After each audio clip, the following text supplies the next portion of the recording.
Hello and welcome to History by Hollywood, a podcast series examining the real events and people behind fact-based movies. This is episode 7 for Sunday the 23rd of April 2017, and today's movie is 2015's Bridge of Spies, starring Tom Hanks and Mark Rylance in the lead roles and directed by Steven Spielberg. My name is Martin Darlington, and with me, as ever, is Andrew Blischik. Hello, Andrew. Hello, Martin. With a little bit of errata updates, well, it's not really an errata, but just to let people know, in the last episode where we covered the three movies on the Mutiny and the Bounty, the music we played at the end of the intro was the main theme from the Bounty, written and performed by Vangelis, just in case anyone liked it. Something else from that episode, which again isn't really errata, but something I need to correct, is I felt very smug telling everybody the origins of the mojito cocktail being from Francis Drake, is his way of giving citrus juice to his sailors by mixing it with the rum ration. This little gem of information should really have been credited to the source from where we heard it, which was Matt Albers, or if you on iTunes or on his website, Matthew Arthur. He hosts a wonderful podcast series called the Pirate History Podcast. And a few episodes ago, Matt told us about the mojito. So if you're at all interested in the so-called golden age of pirates, how it came about, why it figures so highly in modern awareness, Matt's series is definitely for you. Provided, of course, you can still find time for us here at History by Hollywood. Okay, now, listener feedback. We got a great email from listener Brian Willett from Wales regarding the Dam Busters and Rush episodes. Some years ago, Brian knew an older chap in his town, a fellow called Reg Reeves, who'd served in the RAF just after the war and was in the service and based at RAF Scampton when the Dam Busters movie was being shot. Not only did Reg appear in some scenes as an extra, he was in the mess debagging fight scene, but he also told Brian that Richard Todd didn't make himself too popular with the serving airmen, as he expected to be treated like a serving officer while wearing the uniform of a wing commander. Richard Todd also strolled to the front of the queue at the other ranks canteen, which the film crew were allowed to use while they were on station. He was quickly reminded that there was a queue and it would be in his interest to join the back of it. Brian also pointed out that in the direction of McLaren chief mechanic from the 76 season, Alistair Caldwell's superb interview for Motorsport Magazine podcast. We'll include a link to the show notes to that podcast episode. Yeah, that was a great email, and thanks for that, Brian. An old Motopod buddy of mine, Scott Baldwin, wrote in and asked if we could give any guidance on how to obtain copies of the films we're examining. The obvious answer is via Amazon, although there's also Netflix, and there are other good services that exist for both physical DVD purchases and streaming. Now, there are other ways and means, but they're not really ones that we can endorse or support publicly, but it was still good to hear from Scott, so thanks, buddy. And we also heard from fellow podcaster Simone Higgins. Simone hosts a podcast series called Classic Hollywood MTC Podcasts, in which she looks at the stars of the silver screen, mainly from the 30s, 40s, 50s, and some other related topics. After a bit of investigation, we found out that the MTC in the title refers to Simone's former family-given nickname, Mrs. Tom Cruise, although now she's mainly referred to as Mrs. Classic Film Fan. Simone wrote in response to last week's Bounty episodes with some Bounty episodes with some illuminating information about the 62 version of Marlon Brando. As Andrew, you hinted that Brando's behaviour during the film was particularly bad even by his standards. Yep. And Simone pointed out that the original director, Sir Carol Reed, who was very highly respected, he tried to present William Bligh as a more rounded character, but he fell out with both Brando and the studio and was replaced. And it did make me wonder how much influence Brando had in the various heroic scenes in which he appeared. So we'll put a link to Simone's podcast in our show notes for this episode. For the Bounty episode. I'll drop them in as soon as we've finished here. We've also had a very generous 5-star review by Moggy MTB on iTunes. If anybody does feel like helping promote the show, each review we get, we've had a couple now, Mark Jackson and Moggy MTB. Thanks, guys. If you do find the time just to go onto iTunes, drop us a quick review, and it helps raise the profile and grow the listenership with more ideas for films, and of course it inspires Andrew and I. on with a little bit more of news. To access the show notes, go to the episode, also the homepage of our website at historybyhollywood.com. History by Hollywood, all one word. Then scroll down to the blue episode links near the bottom. Click on the relevant episode, and on the subsequent pages you'll find the show notes and any relevant links. And now, on with the show.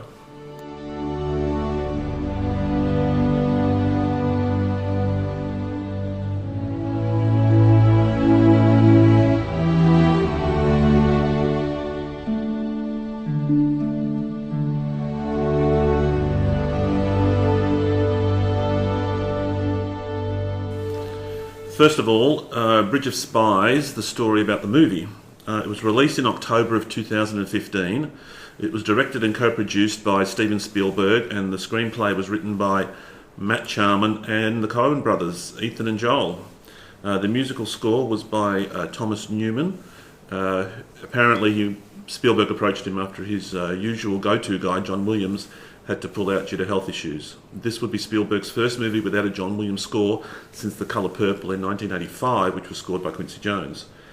It goes for 2 hours, 21 minutes, cost $40 million to make, and in the first 6 months of the box office made $165 million, so quite a modest success. Tom Hanks has got the lead role as James Donovan, and British actor Mark Rylance takes the role as Russian spy Rudolph Abel. It was a success both financially and critically, and currently has a 91% positive rating at Rotten Tomatoes, and Metascore give it a 81 out of 100 based on 48 critics' reviews. It was awarded for 6 Oscars, including Best Picture. Nominated. Oh, sorry. That's right. Nominated. It was nominated for 6 Academy Awards, including Best Picture, but it only won 1 of the 6 nominations when Mark Rylance got the gong for Best Supporting Actor in his portrayal of Rudolph Abel. It was also nominated for 8 BAFTA Awards and only won 1 there, and again it was Mark Rylance in the Best Supporting Actor category. Yeah, anyone who's watched the film would understand why Mark Rylance won that. A fantastic portrayal. Yeah. The sources we used, I've read James Donovan's own book, Strangers on a Bridge. And I've read Giles Willett's book, Bridge of Spies, on which the film is directly based, although the Coens and Spielberg said that Donovan's book was also extensively used for their source material. Yeah, there's a lot of articles online from major newspapers and news outlets, cross-checked and ignored if they weren't supported by other sources or the books above. So the scene setting on the reality check, in 1957, Colonel Rudolph Abel was arrested after he was betrayed by his assistant, Reino Heihanen, who had spent a lot of KGB money on wine, women and song. Well, that's Heihanen spent the money, not Abel. Yeah, right? sorry. His assistant. Heihanen. Heihanen had been basically ordered back to Moscow, and he was very worried that he was going to be arrested and charged. So he fled to Paris, where he handed himself into the American embassy and basically started singing like a canary. Yeah, they didn't believe his story initially, but then he told them about the trick, the hollowed out nickel, and yeah. Some newspaper boy had found a hollowed out nickel some years earlier with some cipher code in there, and the feds and the CIA hadn't been able to crack what it was for, and as soon as Heihanen said, and I can show you a hollowed out Finnish coin, that's when they started to take him seriously and took his word and ended up in the arrest of Rudolph Abel. Yeah, now Abel had an interesting story. He was born Willie Fisher, or William Fisher, in Newcastle in the United Kingdom, or just outside Newcastle. He was born in 1903. His parents were committed Russian Bolsheviks, and they'd been forced to flee Imperial Russia 2 years previously. After the Russian Revolution and the Soviets took over in 1917, the family returned to Russia, where Willie joined the Red Army as a radio operator before being recruited by the intelligence service. James Donovan was an Irish-American born in New York City in 1916 to a prominent surgeon father and pianist and teacher mother. He gained his law degree from Harvard in 1940, then served in the Office of Strategic Services, or the OSS, which was the forerunner of the CIA, eventually gaining the rank of naval commander. Yeah, now he was also an associate prosecutor at the Nuremberg trials in 1945-46. and he's credited for having the idea of bringing in John Ford, the famous Hollywood director of grand westerns from the 50s and 60s, and other film folk who edited and showed the trials themselves, the horrifying images from the extermination camps of the Holocaust, and supposedly the whole demeanour of the Nazi accused completely changed after they had to watch the footage. Things that some of the leadership might not have actually seen, the graphic images of the policies that they put in place. So there was also a movie, Trial at Nuremberg, with Spencer Tracy.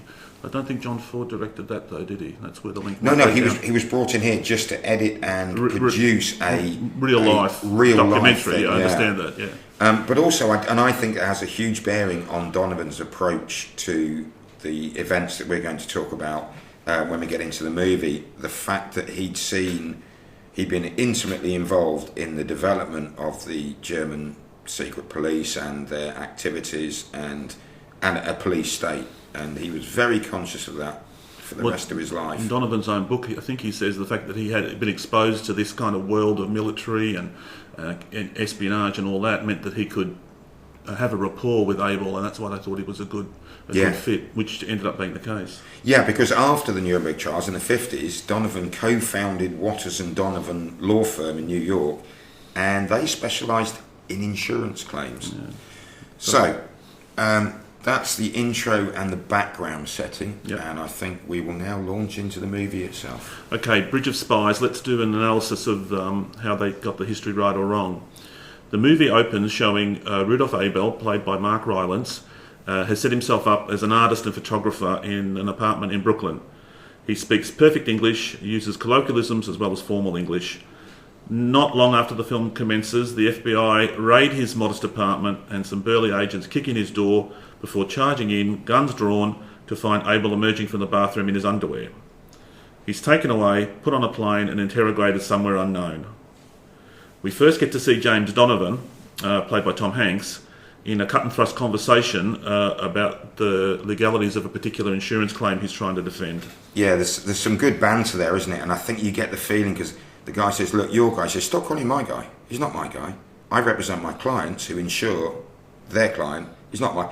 And I think straight away you've got the idea that he's a very sharp, cut-and-thrust courtroom kind of guy. Yeah, I mean, insurance law doesn't make you think that he'll be prepared for Supreme Court trials or defending a spy, but they set it up that he's a pretty sharp guy, as you say. Yeah, and then he's called in by someone who the film makes, it certainly implies strongly is his boss, played by Alan Alda. This is Thomas Watters, and told that the Brooklyn Bar Association has been approached by the courts to appoint a defender for the recently arrested spy, Colonel Abel, and they've put his name forward. Presumably, I think because of his experience with the Nuremberg trials, his background in the OSS, so he's espionage aware, and he worked as general counsel for the OSS, so I'd imagine giving them legal advice. He's reluctant at first, but he accepts. But his wife is really quite shocked and like, are you crazy? Why would you take this job? Then we see a CIA agent, Agent Hoffman, who's tailing Donovan and ends up in a bar where Donovan makes clear that he won't cooperate with the government to detriment of his client. So the CIA wants him to make all conversations known, whatever the Colonel Abel tells them, and Donovan strongly refuses and says, attorney-client privilege, I won't break it. So, yeah, and there's a lovely bit where Donovan says, we're not having this conversation, and the CIA agent, I think thinking he's being clandestine. No, of course we're not having this conversation. He's like, no, we're not. Really, we are not having this conversation. So then there's a tense series of briefings between Donovan and Abel leading up to the court case. Abel remains remarkably calm throughout the whole trial, and that initially baffles Donovan. Yeah, and we've got only a few short clips, but we're just going to play the first one, and the pauses from the film have been edited down so to make them shorter, but wonderfully played by Mark Rylance. So this is our first example of his stoic acceptance of his fate. I have a mandate to serve you. Nobody else does. Quite frankly, everybody else has an interest in sending you to the electric chair. All right. You don't seem alarmed. Would it help? Okay, so those are the opening scenes. Now let's look at the reality of those opening scenes. The portrayal of Rudolf Abel setting himself up as an artist and photographer are spot on. And there genuinely were lots of clever little gadgets. In the opening scenes, we see him using a microdot and reading it under a very powerful microscope. This was a technique developed by the German Abwehr, their secret service during World War II. Abel's, amongst the equipment found by the FBI, were hollow coins, as we mentioned earlier, hollow screws, all sorts. And he had radios and other espionage paraphernalia sort of scattered around his apartment, which I struck me as a bit amateur. And this genuinely happened. But he was arrested in a hotel, I think, because he thought that Right. the feds were onto him already. So he very reluctantly was using some other aliases for a bit, because I think he knew that his Finnish co-conspirator Heinen had probably cracked, because he disappeared some time ago. Right, So yeah. I'm not sure why he didn't leg it. I think he was waiting to get a passport that he could disappear from, and in that crucial period he went to visit a hotel that he sometimes stayed at, and they were watching the hotel and got him. Right. In fact, they said that the one thing he did, really amateurish thing he did, was he showed Heinen where he lived. And then the feds could get in and get all this evidence and lie in wait for him somewhere else. And one of the federal officers did spot him, one of the FBI agents did spot him trying to slip. He says in the film, I just want to clean my pallets off. That's right. Or the paint will ruin it, and he tries to throw some stuff away and they ping that. In reality, when the FBI raided him, Colonel Abel told James Donovan later that there were no guns on show. No. They did kick his door in, but they actually found him naked in bed. That's right. And the arrest was made under the cover of the INS, the Immigration Service, and they don't need a warrant, which we'll come back to later. But it does say in James Donovan's book that Abel not only knew he was taken to Texas, but he also knew they'd refueled on the way there in Alabama. Yep. And he turned to an agent and said, well, what are we doing in Alabama? And the agent was shocked and said, how did you know that? And he's just worked out the direction of travel by the sun's position, the time that they were in the air, and the likely speed of the aircraft, which he knew, which kind of given away the fact that I am one sharp little cookie. Yeah. And he's trying to. He hasn't admitted anything at this stage. He's just trying to play dumb and doesn't know what's going on. So that might have shown his hand a little bit that he's figured all that out. You'd think. Yeah. Okay. So then there's Donovan's job. He's shown as an employee of a law firm when he in fact was a partner, and the Alan Alda character wasn't his boss. He was another partner. They were equals more than anything else.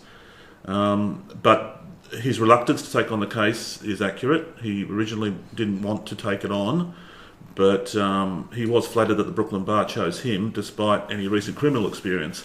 And his wife's concerns about their good name and why we want to defend a spy like that was spot on too. There was a lot of concern by the wife about the whole affair, and he continues to kind of, in future, doesn't quite tell his wife everything that's going on, just to save her the concern. Yeah, the CIA agent incident is made out of, it's not made out of whole cloth, but it is a fiction. It's contrived, I think, to illustrate some of the pressure that Donovan came under, and his book goes in a great detail about the CIA never overtly demanded he told them things, but there was definite pressure or expectation that he would do his patriotic duty. And James Donovan is very clear that he believes his patriotic duty was best served by giving Abel a strong defence. Yeah. The movie does portray that, lots of stares on the train for Donovan when people realise he's defending the spy. Lots of pressure on him not to defend him, and he sticks to his guns very admirably. And he admits in his own account he quickly came to like and admire Rudolf Abel. He said he thought he was a very thoughtful, very contained individual, and Donovan was unable to view him as anything but a loyal military officer carrying out a difficult and dangerous mission. Back to the movie and the court case. Okay.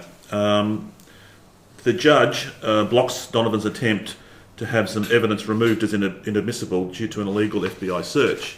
they say that the FBI never read him his rights. So when the initial arrest was made by the immigration service people, when the FBI took over, at no stage in the movie is anyone read him his rights. And so on that ground, Donovan's arguing that the arrest was illegal and that anything they found in the apartment should be thrown out. Yeah, there was no search warrant either. No. Now, the INS don't need one, that the INS can only arrest people for deportation reasons. And Jim Donovan said, if you haven't deported him, you're charging him with a criminal offence. Therefore, the criminal investigation should have followed the guidelines laid down in the Fourth Amendment of the Constitution. So, clever argument, but in the movie and in real life, I think Judge Byers wasn't having any of that. And also, Jim Donovan was basically given like two or 3 weeks to prepare for this trial, and he kept asking for an adjournment. And the prosecution actually said, we have no objection, because it will give them longer to try and hope that Abel cracks and turns, not Queen's evidence, whatever they call it in America, but basically starts to sing. And the judge is absolutely not having it. No, we will start on this date, and if you're not ready, that's tough. But the film kind of flies through the trial process.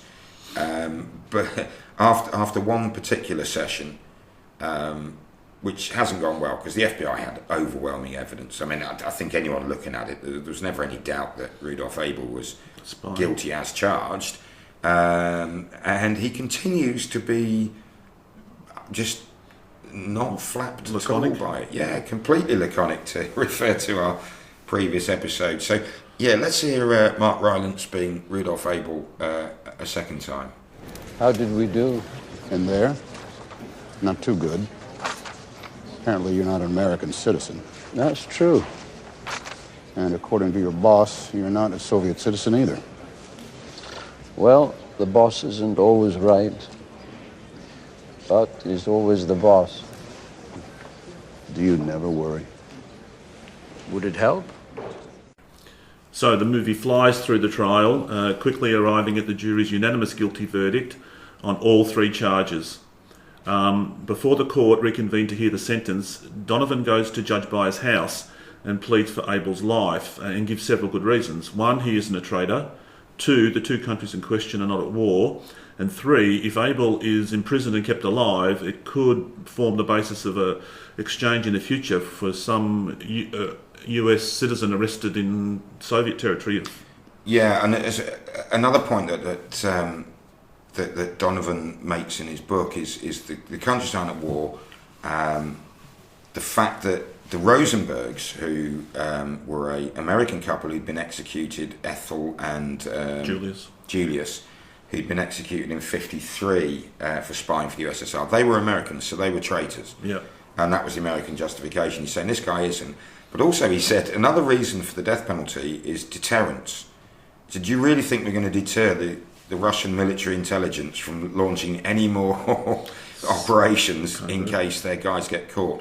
And in terms of recruitment for their own people to go to Russia and spy, if they know, well, the game here is if you get caught, you get executed, So I think he had some powerful arguments. Yeah, and the film brings that across.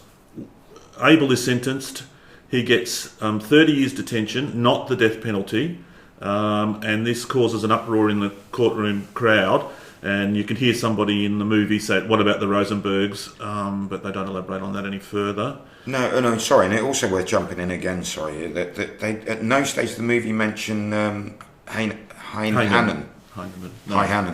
No, he's completely written out. It's all based on the evidence. Yeah. So there's no indication of how they rumbled Abel. Hannon was in the trial. He was stood in the dock, didn't he? Yeah, and Donovan ripped him apart. After the guilty verdict, Jim Donovan immediately starts an appeal and make it clear that he's happy to take the court all the way to the Supreme Court if necessary. His argument that the original FBI warrant search was without a search warrant is therefore in breach of the US Constitution, and all evidence generated should be inadmissible. Back in his family home, some shots are fired through the window, and cops are called to secure the house. The movie still shows hostility towards Donovan for taking the case and appealing, and one of the cops inside his house challenges Donovan and calls him unpatriotic, and Donovan has the nice retort, I'm just doing my job, how about you do yours? Yeah, also at this time, we see Jim being cold-shouldered by his firm, and especially his boss, Thomas Waters, or what the movie is showing is his boss with the door being shut in his face. But anyway, it goes on, and he loses the Supreme Court. But interestingly, as is said in the movie, they don't go into great detail of the arguments, the Supreme Court find in favour of the government, but only by 5 votes to 4. A close call. Okay, so the reality of the court case, and Jim Donovan's book, the first 80% of the book is all about the trial and the appeals process. So anyone who watched the film, account, literally, isn't it? Yeah. I mean, to be honest, the exchange that happened later it's given reasonable coverage, but his main thing, it's almost a day-by-day diary of the court case and the process. Judge Byers was implacable. He absolutely, that's very well portrayed. No delays, no, not having this, you're not ruling anything inadmissible.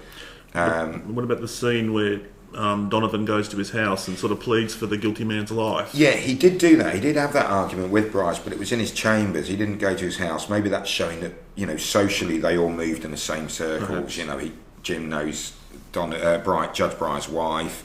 I'm not quite sure why they changed the setting.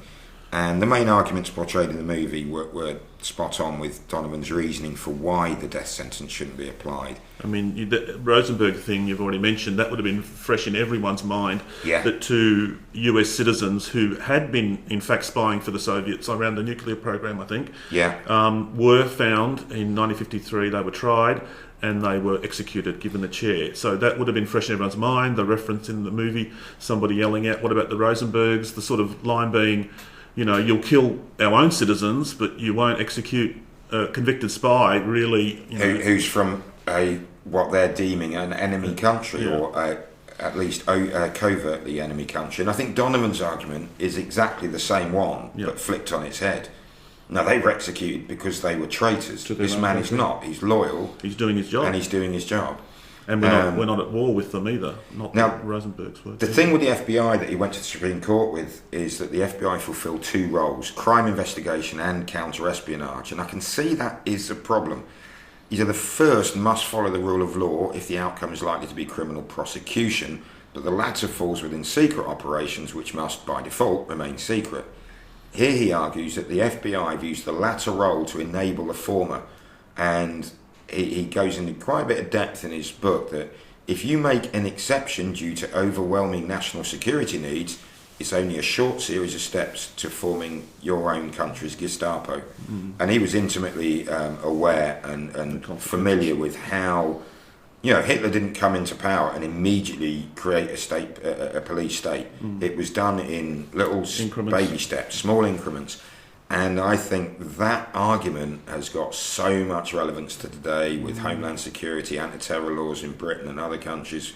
And, you allow a government or official body, well, in this circumstance, you can circumvent. Right, okay, they are then going to exploit that every chance they get. Yeah. And, if anyone's ever watched one of the court drama or a news footage, and there's some horrible, disgusting serial killer or child murder or something, and you've looked at the lawyer defending him and thought, how can you do that and sleep at night?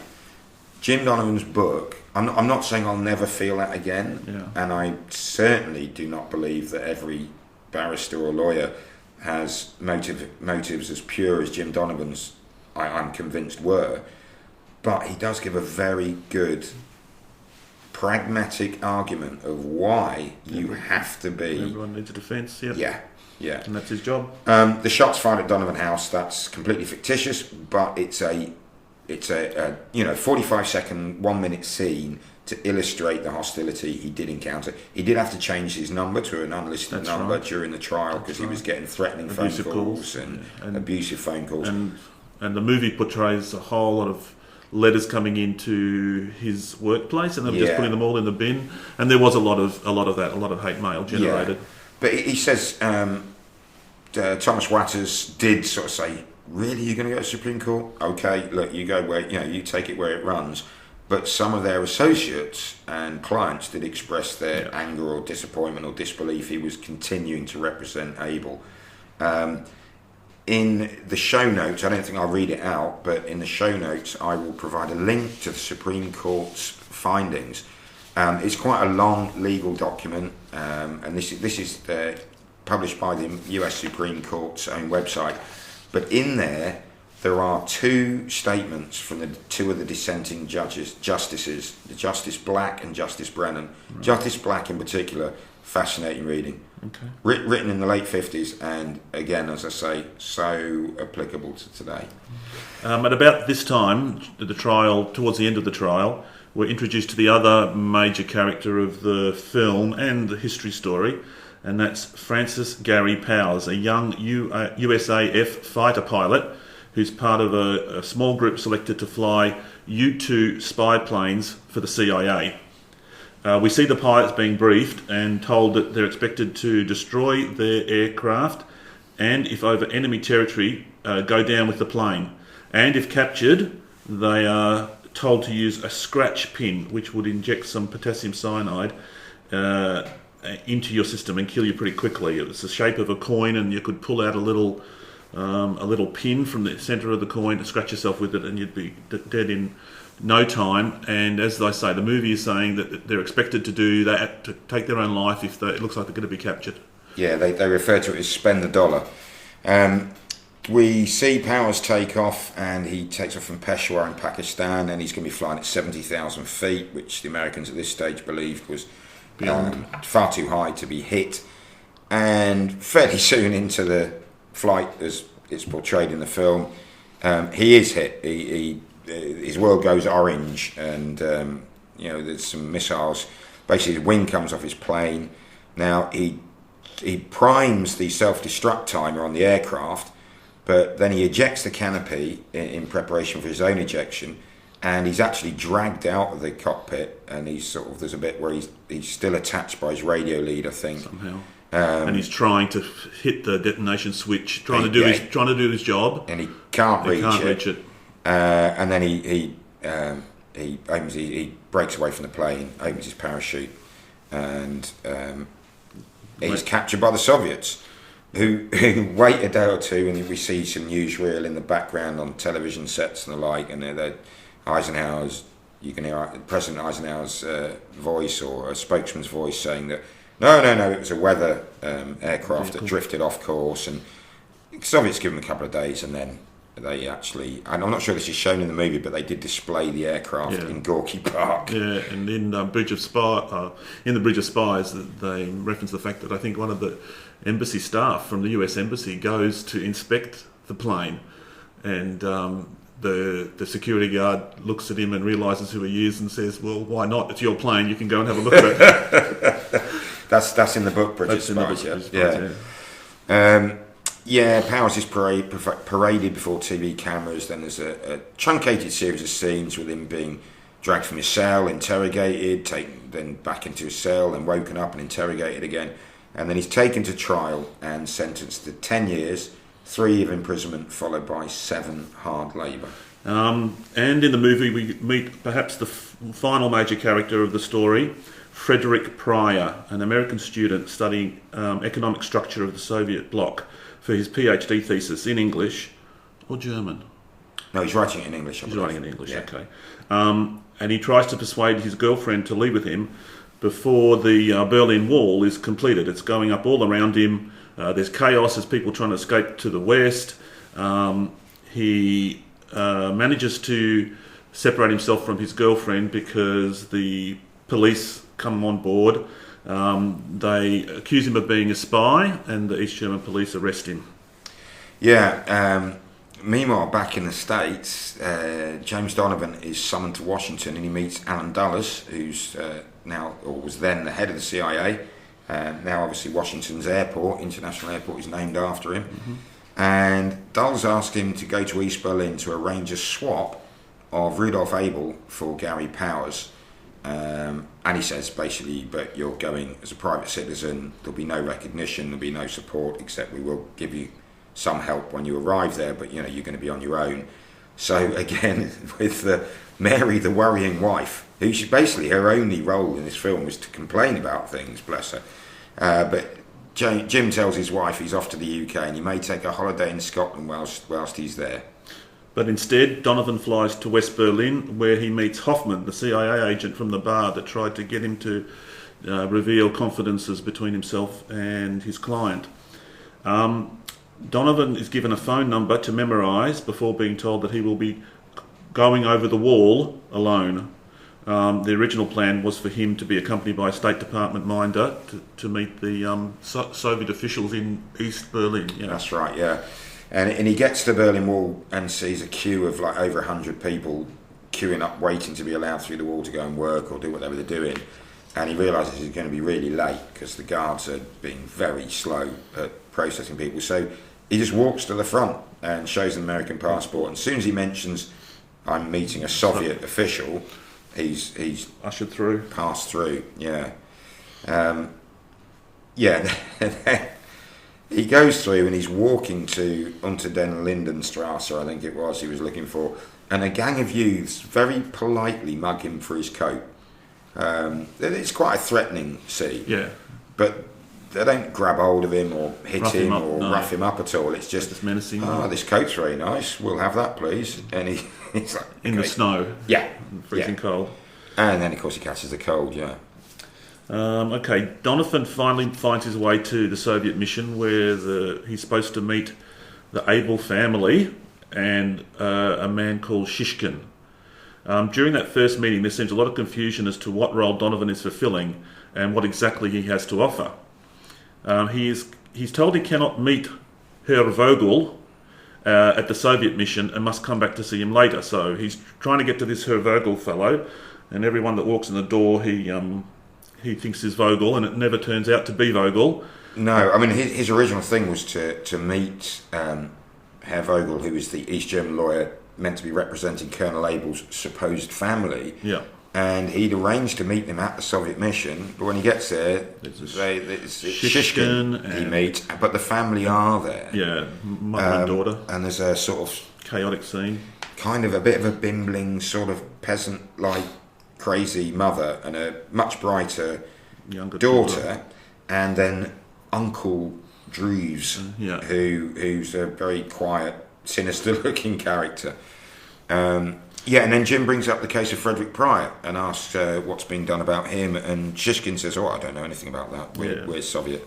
We're here to Russia, talk about and powers. that's the East Germans. Okay. Yeah. Shall we do a little review on where we were with the accuracy on that? Okay. So going back to Gary Powers, I think he's depicted fairly well. I read an account by a British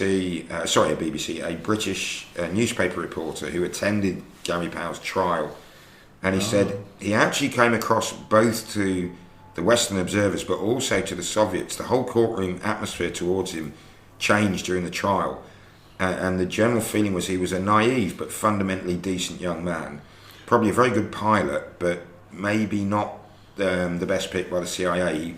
He wasn't a fervent patriot, he wasn't unpatriotic, but he was just a kid. His ambition was to open a car servicing garage.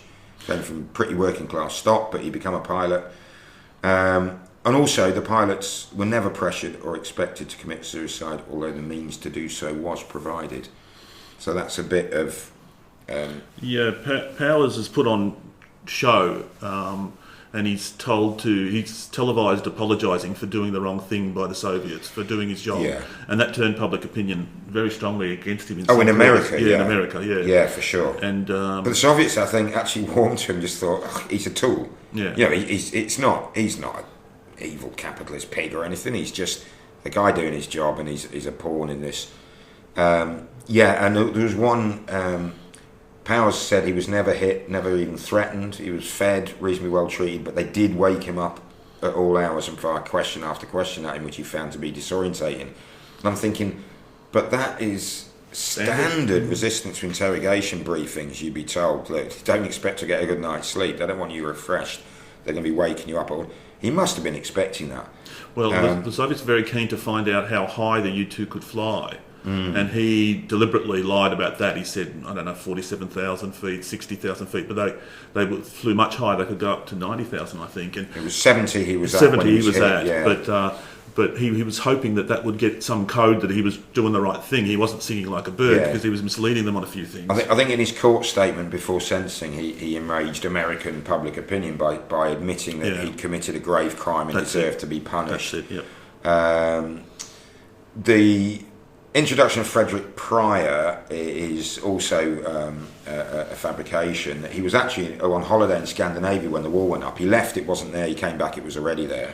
But he was studying economics of the Soviet bloc, and he was doing a PhD. He was indeed, but he was arrested when he went to visit a sister of a friend, and it turned out that she jumped the wall and her flat was being watched by the VOPO, the Volkspolizei, the East German police, and it was there that he was arrested. Somebody ratted on him, and someone wanting to get favour with the East German police said, oh yeah, he's a really important, influential American spy, you really want to get him, so the first chance they did, they nabbed him, but it was all untrue. Now, in James Donovan's account, the meeting with Alan Dulles, all he says in his book, now bear in mind his book was written shortly after the event, so he probably was very wary about giving away anything that might be deemed as a secret.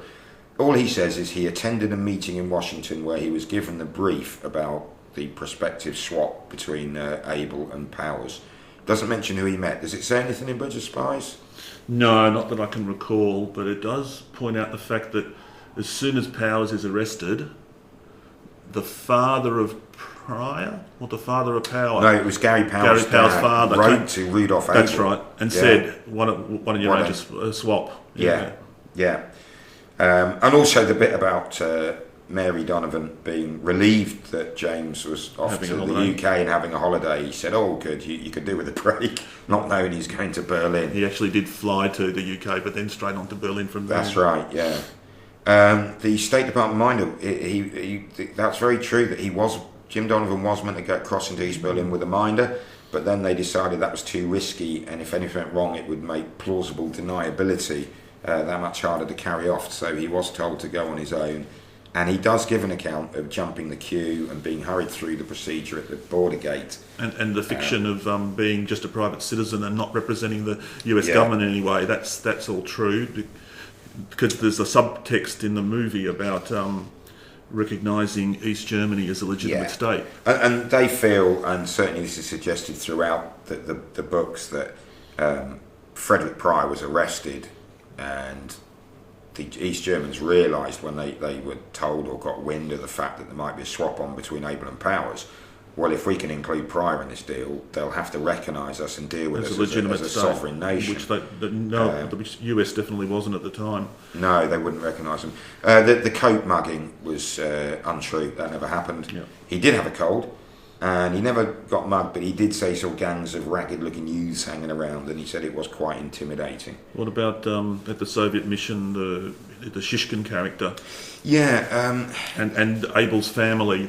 Donovan, right from the start, is absolutely clear. None of these people are Rudolph Abel's family. The wife is completely different to how Able described her. Yep. And they're stooges. They're East German or Russian stooges.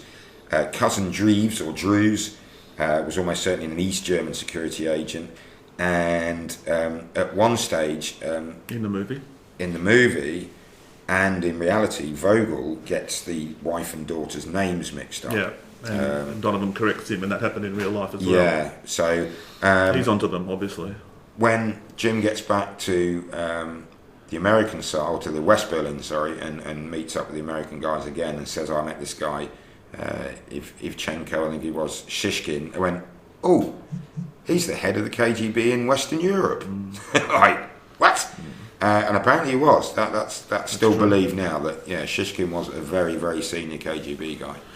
So so the wheels are in motion for the transfer now. There's still a lot of subtext going on here with recognition of states and really his wife, the wife of Able and his family there, and who's the Vogel character? What's he really? To go back to the movie, Donovan does get to meet Vogel eventually, who's quite a suave character portrayed in the movie, and gets a heated discussion with him over Pryor. Again, Vogel saying, no, if you want to swap your man with our man, then that's the swap. You can't get 2 for 1. He calls him a rug salesman or something. Yeah. You're trying to sell the same rug to 2 different people and be paid twice.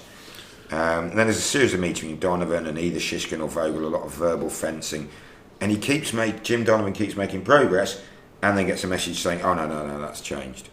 And then there's one incident where he's having an argument with Vogel, who says, look, I've got to go. And Donovan says, where's your appointment? Is it in the West? In the West. And he says, yes. He said, good. So he jumps in his car to continue the conversation. And Vogel is driving very fast. And they get... Vogel, as they're driving, he says, quite angrily, Vogel tells Donovan, look, the Russians have left East Berlin in ruins. It's a lesson to us to remind us that we're just Germans. And then they're pulled over by the Vopo, the police. Donovan's detained and held overnight in a cell before being released. Okay. On his return to the West, Donovan's State Department minders have been worried and start to tell him to forget about Pryor, and his only priority is to get Powers back. They also reveal that Shishkin is the head of the KGB in Europe, as you said. Yeah. Reality for those bits, the to-ing and fro-ing between Shishkin and Vogel, yes, we've got an agreement, no, we haven't. It's, that's very well portrayed. And they're very aware, the Americans are very aware that the East Germans are trying to use Pryor to get recognition, as we mentioned. The driving incident actually happened when Vogel drove Donovan to a restaurant for dinner, and the impression I get from the book is they had a much more warm and cordial relationship than is portrayed in the film. They were pulled for speeding, and because he said Vogel was driving very fast in his Western sports car. Vogel had a heated conversation with the Vopo officer, but James Donovan couldn't follow it and got back in the car and said it was about speeding. And James Donovan, he said, I have no idea if it was or if it was something more sinister. And the bit about East Berlin being left in its 1945 condition actually came from Shishkin. In reality, he said to Donovan, because Donovan said to him, why haven't you rebuilt? He said, no. We're leaving this as it was to remind the Germans what the consequences of war can be. And the bit about Donovan being detained, not true. Not true. No. So, back to the movie and more frustrations as Donovan goes to meet the Attorney General of East Germany? Yeah. So Donovan goes to see the East German Attorney General, trying to get Pryor included in the swap deal for Abel and Powers. The official becomes angry and then takes a phone call and tells Donovan that he must wait outside. An hour later, an impatient but clever Donovan finds a junior communist official and asks him if he's going to see the Attorney General later on, because it looks like Donovan's not going to meet him anymore. So Donovan gets this young official to pass a message on, and the message is, if Pryor is not released, Donovan will return to the US. Abel will not be released, and the East Germans will have to explain to the Soviets why they didn't have their man. So that is brilliantly clever way of brinksmanship, putting that across. And I do think, I think we can just do the reality bit on that. Okay. He didn't. There's no mention. The Attorney General's name was mentioned, but. There's no mention that in there that he met the Attorney General, but certainly this, again, I think, similar as we saw in Rush with Ron Howard, this is Spielberg using a fiction to illustrate a whole lot concisely of points. A whole lot of points. But he certainly made this point, and I do think if the film has an underlying propaganda, it's basically to put down the East Germans and look, you little upstarts. You're a sliced off bit of another country. Artificial. You're not your own country. You're artificial, and you answer the Soviets, and we know you do. And we're illustrating that because you're going to jump to our tune, or if you're not going to jump to ours, you're certainly going to jump to theirs. But it was, I think, it was very cleverly done. Yeah. And the young man, the guy who played the young German official, who spoke perfect English, and his expression was priceless. Of, I'm going to have to tell him that. Yeah. Oh, I'm going to get shouted at. Yeah. Don't shoot the messenger. Okay. And certainly the US government were primarily concerned with Powers because of his knowledge of classified information. But according to Donovan, they never told him to drop Pryor. They just kept making it clear that Powers was... Without Powers, there is no deal. Yeah. If you can get Pryor. Now, not mentioned at all in the film, there was actually a third American involved, Marvin Makinen. He'd been arrested, he was a young man arrested in Kiev for allegedly photographing a Soviet military base. He sort of became loosely connected to this case, and he was released some months later. But yeah, he wasn't actually part of the firm deal. Okay, so... Back to the movie. Okay, so during a return trip to West Berlin, on the S-Bahn, the train system, Donovan goes across the wall, the Berlin Wall, and he sees some potential escapees being machine gunned as they try to get over the wall. He looks suitably shocked. Yeah, I think we should address this point straight away. That's absolute fiction. It's a dramatic scene, and you do see the no man's land, because the wall was not a single wall; it was two walls with the no man's land in between. Yeah. And machine gunners on there, so people definitely died. And it did happen. Numbers on people depends on the source. They're quite contradictory, but it's somewhere between 80 is the lowest number I've seen, and 200 is the highest. Most who died between or trying to get across the wall, most were shot by East German border guards or Soviet border guards between 62 and 89. But that's like 7 or 8 a year, whatever it is. The chances of that happening as Jim Donovan, and he doesn't make any mention. He hears stories, but the chance of that happening as he's passing in the S-Bahn at that moment sort of gives the impression it was a daily occurrence, and it certainly wasn't. But it's an important narrative for the film. They reference it later on. Yeah, I mean, I suppose it harks to Kennedy's thing of democracy has its limitations and problems, and freedom has its problems, but we never had to build a wall to keep our people in. And then goes on to say how proud he is to be a donut.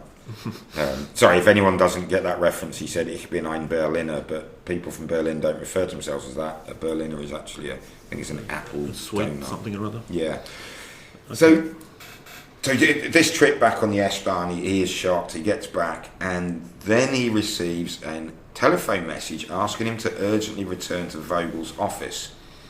And this is an interesting bit, because the number he was told to memorise, he gave that number to Shishkin, and only to Shishkin, so that Donovan and the US staff could be contacted in the event of an emergency.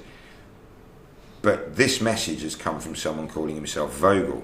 So he talks to the US government staff, the State Department guys, and they're really wary, going, look, this could be some kind of trap, this doesn't make sense. If you've only given the number to Shishkin, they said maybe one of the family, so-called family, the East German security agents pretending to be family, heard it, and he said, no, I wrote it down for him. I passed it to him, I didn't say it out loud.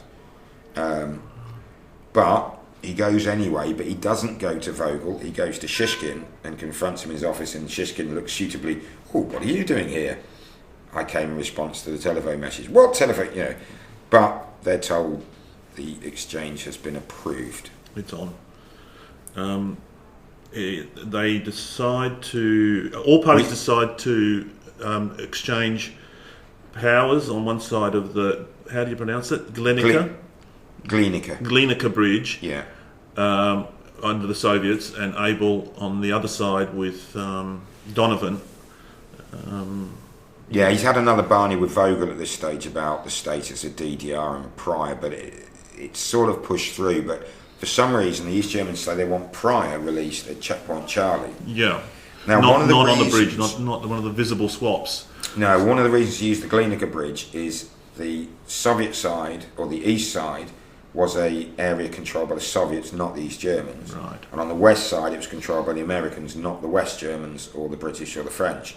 So it was one of the connecting points between purely American-controlled sector and a Soviet-controlled sector, which kind of made sense. Whereas Checkpoint Charlie was East Germany into West Germany. And so we've got this strange dynamic where we've got two people on the bridge about to be swapped, the real main show, but over in Checkpoint Charlie, some way away in Berlin, people are expecting the student Pryor to be released simultaneously, right?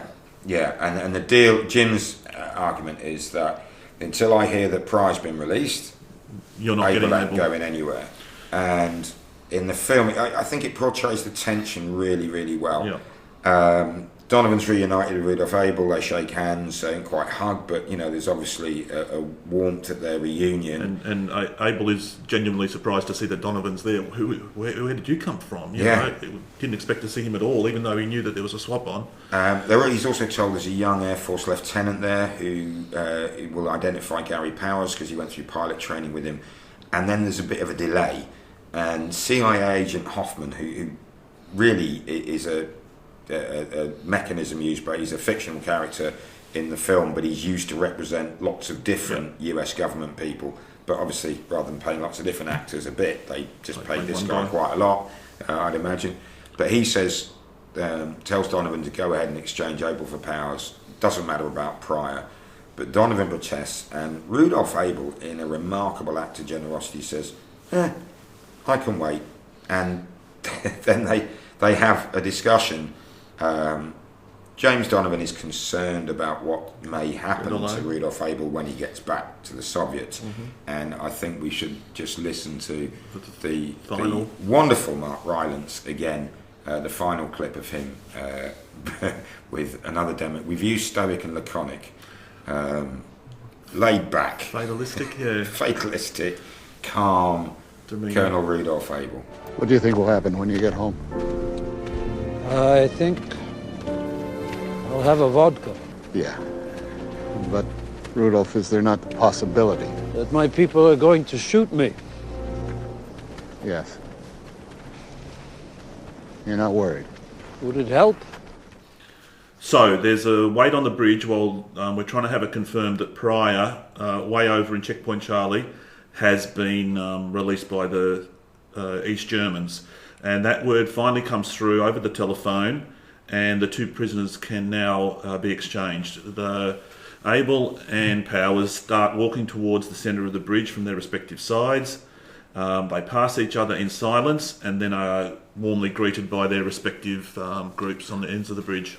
Yeah, well, remember that in the clip we just heard, after that clip, Abel says to Donovan, look, you'll know if I'm hugged, I'll be fine. Yep. If I'm just showing the back seat of the car, I might still be fine, but maybe I won't be. And he is actually just showing the back seat of the car. Yeah. And then they go off in their separate directions, and the final scene is Jim Donovan returning home to be gently nagged by his wife because he didn't buy marmalade that he'd promised. I think it's marmalade in London. And he's mentioned on the news as he's walking in the door back home after his ordeal, the newsreaders he's mentioned by name as having done this miraculous thing, all the while his kids and wife thought he was fishing in Scotland. And then he goes back on the train with the same commuter characters that you mentioned earlier had been glaring at him. And there's a lady who looks at him and she almost breaks into a smile, and he knows he's sort of accepted her back, because he's got Gary Powers back. Yeah, and then there's that link to the shooting, the S-Bahn scene. On that same train, I think it is, he sees some kids playing in someone's backyard, leaping over a fence, and he doesn't have to say anything. It's a bit of a flashback. Yeah. And then they roll the credits. As we were speaking off air earlier, and I think we're very much back to Ron Howard and Rush, that there are some fictions, there's some things left out, and there's some things concatenated, maybe fictionalized. But I think the spirit and the drive that Spielberg's created with this film, and with Matt Chalmers' writing, and the Coen brothers, of course, really does capture the feel. I thoroughly enjoyed this. The last bit of reality, though, the telephone message did cause confusion, and that's pretty well portrayed.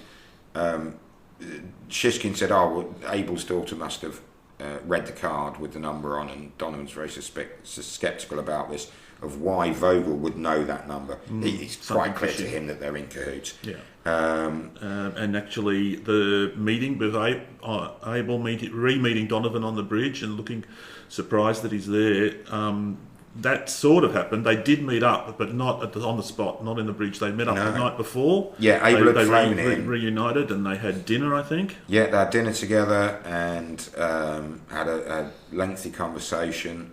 They were able to spend time together. Again, Donovan was just amazed at the Colonel's calm demeanour, and also a very minor point. But the American brought in to identify Powers was actually a civilian who'd known him during his pilot training. It is a minor point. Yeah, I think it was you had called some Murphy. interesting insight to that. When we get to the bridge and Powers is coming over and they say, can you verify that that's him? And in the movie, he does that by sight. And they yell out at each other, greetings to each other, so that they're clearly comrades. Well, according to the Bridge of Spies... the book this is. Obviously. The book, sorry, yeah. When they do meet, it's a Murphy character. I think the guy in the book, in reality, is Murphy also.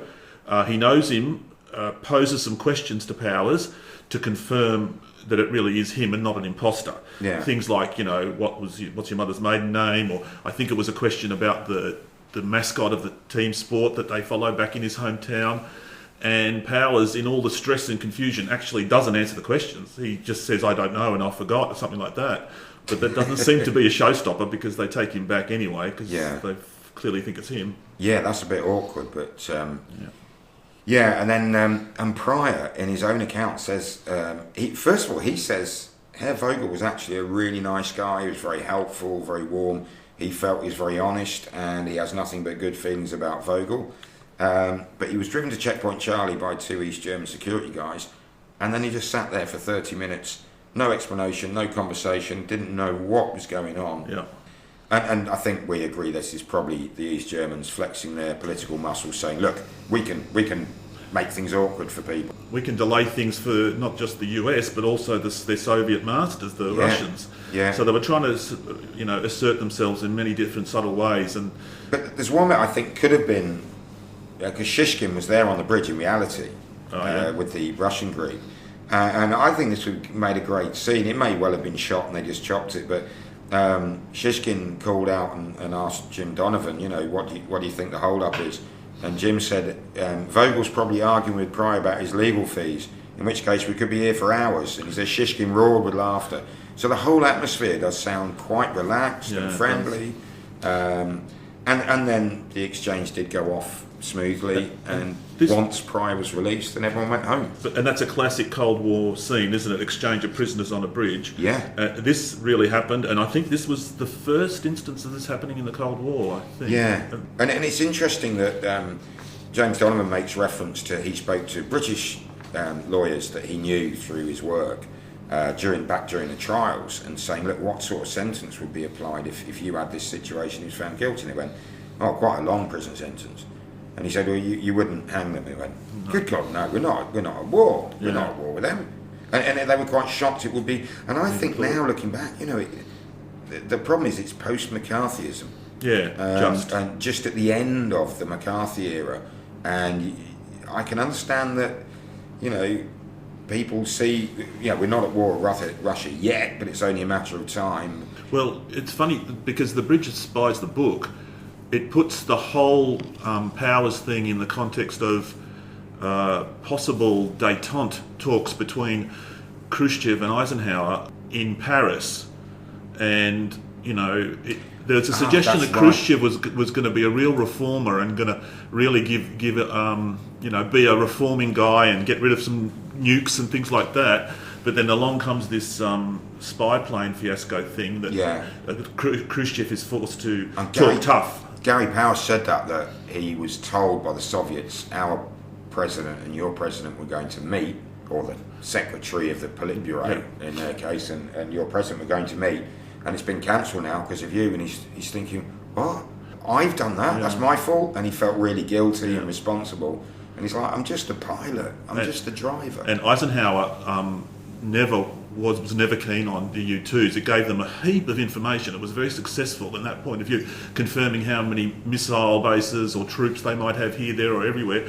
But they mothballed it for a couple of years, and I think, and it was only very reluctantly that this U-2 mission was resurrected and ended up going belly up for them. Whoops. And of course we now need to say what actually happened to the real people. So after the movie? Yeah, after the scenes portrayed in the movie. Colonel Rudolf Abel, aka Willie Fisher, or William Genrikhovich Fisher, as he was named, went home to Russia. It's highly unlikely. We don't really know. We do know what happened to him, but we don't know what he was involved with day to day. He was given the Order of Lenin. and he was treated as a returning hero publicly. But it's very unlikely he was able to continue in high-level intelligence because he taught some up-and-coming spies, I think, because he was very good hands-on stuff with radios. He was an instructor, and I think he was used as a sort of public face, but he probably wouldn't have been let anywhere near big intelligence knowledge or classified information, because there's always going to be that lingering suspicion that has he been turned, he's just a really good actor. But he certainly wasn't incarcerated or punished in any way. He published his memoirs in '68, which were approved by the KGB, but he died of lung cancer in November '71. But his face appears on a Russian stamp that was issued in 1990. Yeah, so what happened to Gary Powers? He was heavily criticised by the popular press and by public opinion, and I think by then it was President Kennedy. President Kennedy and his Attorney General Robert Kennedy. That's right, he came in January '61. Pretty poor opinion of Powers too. They didn't see him as a hero. Yeah.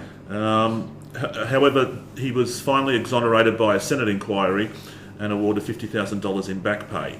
The CIA also published his findings and said that Powers had behaved exactly in accordance with his instructions. He went on to become a test pilot at Lockheed, but in 1970 he published his memoirs in which he was critical of the CIA. Some accounts say that the CIA was paying his wages while he was at Lockheed, and if true, this may explain why he was sacked from the Lockheed job. He then flew helicopters for a news station, and returning from covering some bushfires in Santa Barbara in 1977, crashed his helicopter. He died on site together with his cameraman. The cause of the crash was officially listed as fuel exhaustion. Yeah, which is for a test pilot, as someone selected to go and do the U-2 thing, I would suggest he was probably very good. It is possible, it has happened, fuel exhaustion. His son, Gary Powers Jr., has suggested that a fuel gauge was fitted incorrectly. Not that it misread, but if it was at 90 degrees or 180 degrees to where it should have been, you know, as a pilot who is, most of the aircraft I've flown have analog instruments, and you get used to where a needle points. And if needle pointing straight up is, I've still got half an hour fuel, and he saw the needle pointing straight up, but the gauge has been fitted incorrectly. So that's a possibility. Well, but unfortunately, he was killed. And prior to that, he got divorced from his wife. His wife that had been with him throughout all of this was a bit of a character herself. Right. And she lived on base with him for some of the missions. They had this, the Air Force was trying to prevent people in Pakistan and the wilds of Asia cavorting with prostitutes and things like that. So they tried this family-based environment for a while, which had mixed results, but... people cavorted with other mates' wives rather than... That's right, exactly.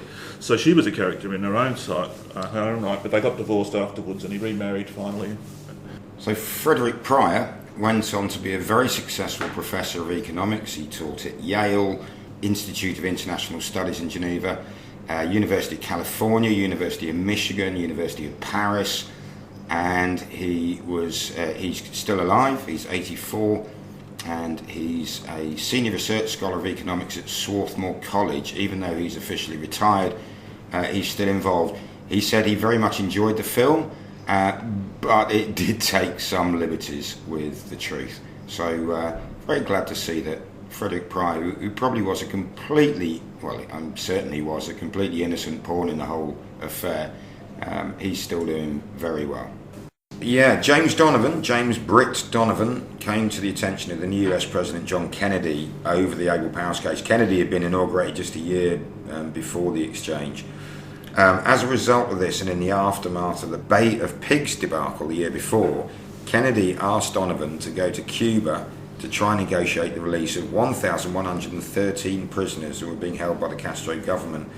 Kind of early example of Al Haig's shuttle diplomacy, or Henry Kissinger, who was another exponent of shuttle diplomacy, where you get these officials flying from country and back and forward and back. Meeting face to face. Yeah, and he flew to and from Cuba a number of times. On one occasion he took his 12-year-old son with him, very much against the wishes of complaining wife Mary. But they went fishing with Fidel Castro, who Castro said he was really impressed by the fact that he brought his son with him. They struck up a bit of a friendship. Imagine that. And bizarrely, the CIA, when James Donovan said, we're going fishing with Fidel, might do some snorkeling, said, present him with this wetsuit as a gift. don't worry, it's got poison needles inside, and it was a poisoned wetsuit somehow. And James Donovan absolutely cut him dead and said, no, I'm not doing that. He's representing the US government in some way, trying to get these prisoners that were captured after the Bay of Pigs. And I mean, in his book, he says when they were there with his son got a bit ill, and he went and bought some medicine, the same medicine as he gives him at home, and it had absolutely no effect. And he thought, Cuba have got some very poor medicine and food, so he went back to America, and through private donations and donations from companies expecting tax breaks, raised $50 million worth of food and medicine, took it to Cuba. In return, he didn't get 1,113 people released. He got 9,703 men, women and children released from incarceration in Cuba. He got the Distinguished Intelligence Medal. He stood for the US Senate in 1962, but lost to the incumbent senator. And he does say in his book he was slightly reluctant to go and get involved with Cuba. Obviously, Fidel Castro was America's boogeyman at the time, and he kind of anticipated he'd lose the election, which he did. But I mean, wow, what a career! What a guy! What achievements! And the thing that just comes through is integrity flowing out of every pore. Hugely admirable character, I think. Yeah, that comes out in the books and the movie, doesn't it? Yeah, and he died of a heart attack in January 1970, a year before Rudolph Abel, as we knew him, Willie Fisher, in a Brooklyn hospital, James Donovan, from a heart attack whilst he was suffering from influenza. Okay, well, time to wrap it up. Yeah, wow. The usual. Yeah. Out of 10 for entertainment and out of 10 for history. I think entertainment, I'm going to go 8, and I was tempted to go 9. The 9 would be for enjoyment of the characters. Tom Hanks and Mark Rylance, I wasn't really aware of from before this film. I thought the two of them played the two roles beautifully. Yeah, they did. And Rylance has got a good physical resemblance to Abel. Yeah. I can't say, I don't know about Donovan and Hanks, are they all... Donovan was a lot greater. Right.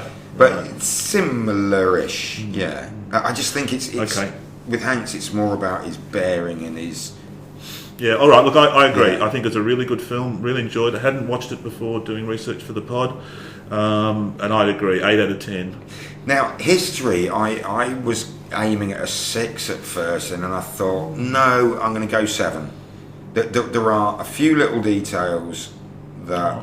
There's a couple of... though. I mean, the fact that they decided to put the family into the Soviet mission, the pretend family, which all that's correct, and it was a pretend family. And you think I'm being a harsh with 7? The only bits I thought was the machine gunning at the wall was like... Yeah, okay. Okay, that's a fair bit of life. All right, so what do you give it out of 7? You stick with 7? We're not doing half points, are we? No, 7. I'm going to go with 7 on history. Are you going? 8. You're going to go 8. No, that's not bad. So really high. 4. Pretty high on both measures for us, isn't it? Yeah, it really is. And I, as we've discussed, one of the great joys of doing this podcast is not only researching and learning information that's enriching our lives, but also watching films that I'm not sure I would have watched Bridge of Spies otherwise. No, I may have done. Me neither. I am a fan of Tom Hanks, and Spielberg generally makes a very watchable film. Yeah, so next time out, we're going to be looking at Zulu, the 1964 epic, which has been requested. It's probably the most requested movie we've had so far, from listeners and from friends at work who go, "Yeah, you do the Zulu." With at least a nod to Zulu Dawn, the movie that was made 15 years later but portrayed the previous events, although the detail will be on Zulu. Now, we've had quite a few listeners have said they'd quite like to watch an upcoming film before we cover it. Brett Hart, a Twitter friend of mine, Brett, said, whoa, slow down, you're doing 3 Mutiny on the Mountains, I've only watched one so far. So I think what we're going to do next time out is we'll have a watch list for you of the films we're likely to do over the next 5 or 6 months. In roughly the order we expect to cover them. Yeah. However, we do, actual order may differ from this published. Terms and conditions apply. So if we change it for any reason, but it'll be Zulu next, then Waterloo, and after that we're not sure. So we'll give you the next two at the moment. So Zulu and then Waterloo. So both quite old, massive scale, especially Waterloo. I believe until Gandhi it had the most extras ever in a film.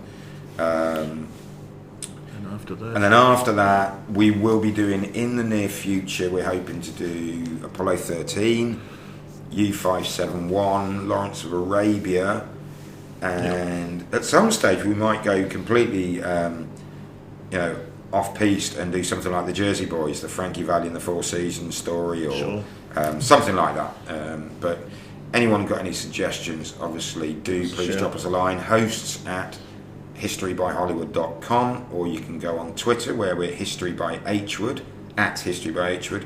There is a Facebook page, please come along, and I'm thinking I might form a group, because the pages, the way Facebook pages work, it's not that easy to actually, for people to, you have to scroll down a long way before you find somewhere where a listener can post something, thoughts and all that. So I think I might form a group, and it will be a public group, so anyone can join. Well, I say public group, I think people will have to ask to join, but don't worry, if you listen you will be approved as a member. So that's about it. That is about it. Thank you very much indeed for listening, and we will speak to you in a couple of weeks' time. Cheers. Bye now.